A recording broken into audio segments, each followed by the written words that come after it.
Cherry பழம். இந்த cherry பழம் கிழக்கு ஐரோப்பா, ஆசியா மண்டலங்கள்லேருந்து தான் இந்த உலகம் முழுவதும் அதிகமாக பரவிச்சு. இந்த செர்ரி பழத்தில் அதிகமாக சத்து பொருட்கள் இருக்குது.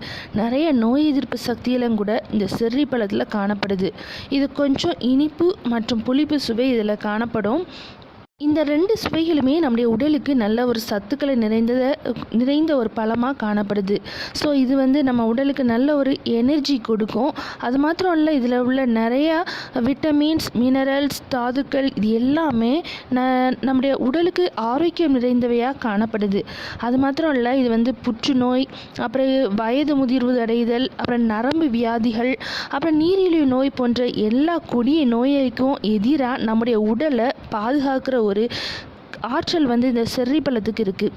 அது மாத்திரம் இல்லை, மெலடோனின் அப்படிங்கிற நல்ல ஒரு நோய் எதிர்ப்பு சக்தி இந்த செர்ரி பழத்தை நம்ம சாப்பிட்றது மூலம் நம்ம உடல் பெற்றுக்கொள்ளுது.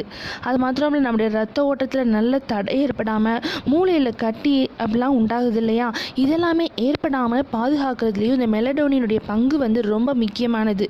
ஸோ இப்படி போன்ற பாதிப்புகளிலிருந்து நம்முடைய வலியை கட்டுப்படுத்தலும், நம்முடைய நரம்பு மண்டல பாதிப்புகள் எல்லாவற்றிலிருந்தும் நமக்கு நல்ல சுகத்தை கொடுப்பதற்கும், அது மாத்திரம் இல்லை, இன்சோம்னியா அப்படிங்கிற இந்த தூக்கம் வராமல் இருக்கிற அந்த வியாதி அதில் இருந்தும், தலைவலி இதுக்கு எதிராகவும் இந்த மெலடோனின் நோய் தடுப்பு பணியை இது செய்கிறதுக்கு இந்த செர்ரி பழம் ரொம்ப ரொம்ப யூஸ்ஃபுல்லாக இருக்குது.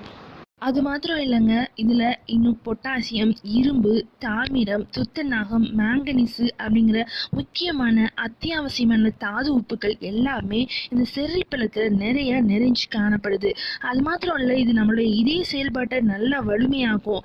நம்முடைய உடல் மற்றும் அதில் உடலில் உள்ள செல்கள் இதோட எல்லாமே வளவளப்பு தன்மையோடு இருக்கிறதுக்கும் இந்த செர்ரி பழம் ரொம்ப யூஸ்ஃபுல்லாக இருக்குது.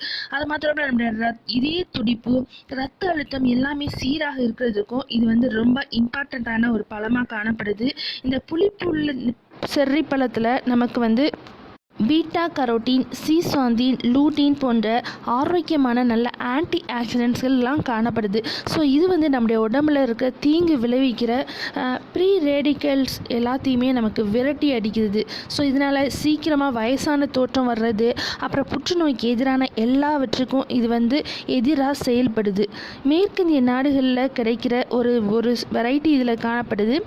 அசரோலா அப்படிங்கிற ஒரு வகை செர்ரி பழம் காணப்படுது. இது மற்ற நாடுகளில் கிடைக்கிற செர்ரி பழங்களை விட அதிகமான சத்து, அதிகமான வைட்டமின் சி மற்றும் வைட்டமின் ஏ எல்லாமே இதில் கொண்டது. ஸோ ஒரு 100 கிராம் பழம் அப்படி நம்ம எடுத்துக்கிட்டோம் அப்படின்னு சொன்னோன்னா அதில் 1677.6 மில்லிகிராம் விட்டமின் சி காணப்படுது. ஸோ அது மாத்திரம் இல்லை, இன்னும் இதில் நிறையா விட்டமின் ஏயும் இதில் காணப்படுது. ஸோ இந்த செர்ரி பழத்தை நம்ம எப்படி சாப்பிட்லாம்? டைரெக்டாகவே நம்ம சாப்பிட்டுக்கலாங்க.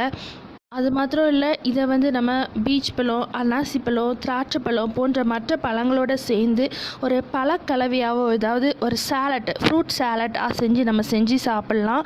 அது மாத்திரம் இல்லை, கேக்கு, ரொட்டி, பிஸ்கட், ஐஸ்கிரீம் தயாரிப்பில் எல்லாமே இந்த செர்ரி பழத்தை நம்ம ரொம்ப யூஸ் பண்ணுறோம். ஸோ இதில் இருக்கிற ஆரோக்கியங்கள் நிறைய மனிதர்களுக்கு நமக்கு தெரியறதில்ல. ஸோ இதை நம்ம ஒரு அற்பமாக எண்ணுறோம். ஸோ இது நல்ல ஆரோக்கியமான பழம். இதை நம்ம நிச்சயம் சாப்பிட்டு நம்ம உடலில் ஆரோக்கியத்தை நம்ம வளர்த்துக்கொள்ளலாம்.